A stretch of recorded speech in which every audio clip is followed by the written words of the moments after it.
Bonjour à tous, dans cette vidéo on va déterminer ensemble la trajectoire lorsqu'on soumet une particule chargée de charge petit q dans un champ magnétique uniforme, B. Donc ce champ magnétique, pour l'exemple, je l'ai pris dirigé en sortant du plan de la feuille.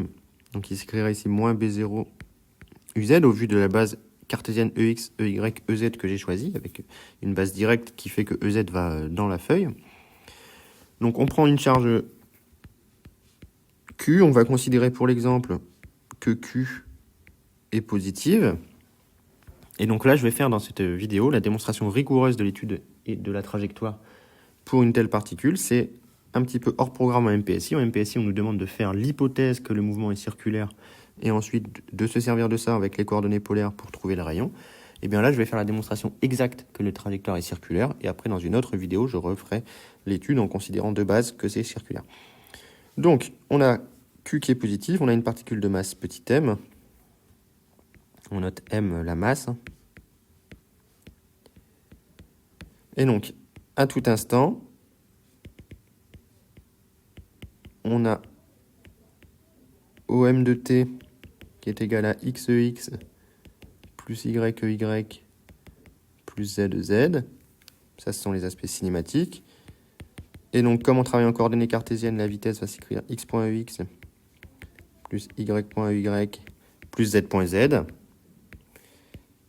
Et l'accélération va s'écrire x.ex plus y.ey plus z.ez. Et au niveau de l'aspect dynamique, on a une force qui entre en jeu.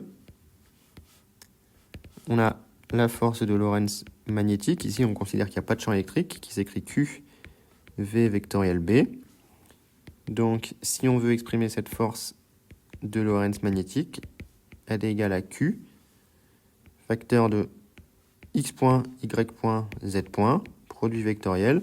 B, on a vu que c'était moins B0 UZ, 0, 0, moins B0. Et donc là, on réalise le produit scalaire, le produit vectoriel, pardon, pour ceux qui ne se souviennent plus. Eh bien, on commence par rayer la première ligne et ensuite par faire un gamma, ce qui nous fait moins B0 Y point. N'oublie pas de multiplier par le Q, moins Q B0 Y point. Pour le deuxième, je fais la même chose, sauf que je mets un moins de base.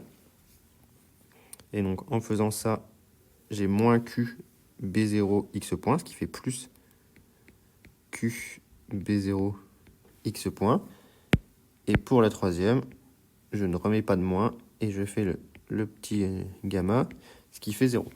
Donc finalement, la force de Lorentz, elle s'écrit moins Q B0 Y point EX plus Q B0 X point EY. Et donc maintenant, on peut appliquer Newton 2 au point matériel M de masse M dans le référentiel terrestre. Donc je vous rappelle que ça s'écrit MA égale somme des forces, soit MA égale à F Lorentz, puisqu'ici on néglige le poids dans ce chapitre, je vous rappelle, c'est-à-dire moins Q B0 Y point EX plus Q B0 X point EY. Et donc par projection, on a que M X point point est égal à moins Q B0 Y point et MY point point est égal à Q B0 X point. Et on a Z point point égale 0. Ça, c'est la contribution qui ne va pas nous intéresser trop ici. Donc Z point égale une constante égale 0. Pas de vitesse initiale selon Z. Et donc par intégration, Z de T égale constante. Donc mouvement plan. Donc on ne va pas s'intéresser à ce qui se passe selon Z. On va vraiment s'intéresser à ce qui se passe selon X et Y. Donc voilà le système d'équations. Et ce qui est un petit peu embêtant dans ce système, c'est que les équations, elles sont en fait couplées, puisque vous voyez qu'elles mélangent du X point point et du Y point, et du Y point point et du X point. Donc ici, on va utiliser une astuce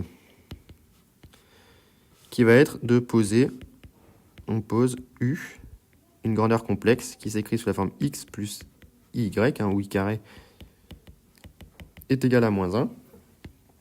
Et l'avantage, c'est qu'une fois que j'aurai trouvé U, eh bien j'ai x qui sera égal à la partie réelle de u et y qui sera égal à la partie imaginaire de u. Donc si j'arrive à déterminer ce u que je viens de poser, eh bien, en prenant une partie réelle et une partie imaginaire, je trouverai x et y. Donc en quoi ça va m'aider?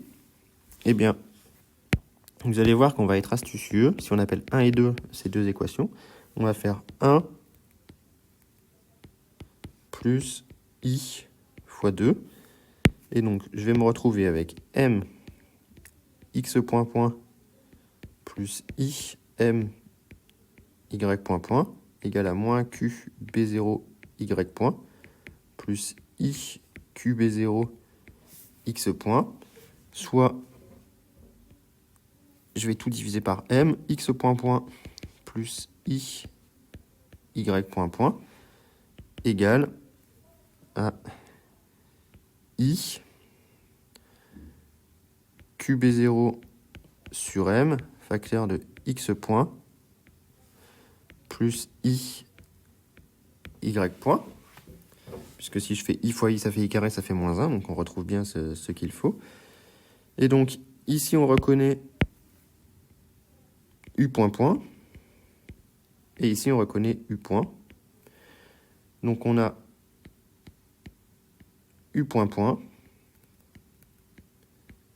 complexe, moins i qb0 sur m u point égale à 0. Et alors, on va tout de suite poser ce facteur qb0 sur m, on verra pourquoi tout à l'heure. C'est oméga c, ce qu'on appelle la pulsation cyclotron, qui est égale à qb sur m. Et donc cette équation, finalement, l'avantage c'est qu'elle est découplée, puisqu'elle ne fait plus apparaître que du u, et on va pouvoir la réécrire sous la forme de du point sur dt, moins i oméga c u égale à 0, u point, pardon. Donc on a dérivé de u point par rapport au temps moins i oméga c u point égale 0, c'est une équation d'ordre 1, ça on sait le résoudre.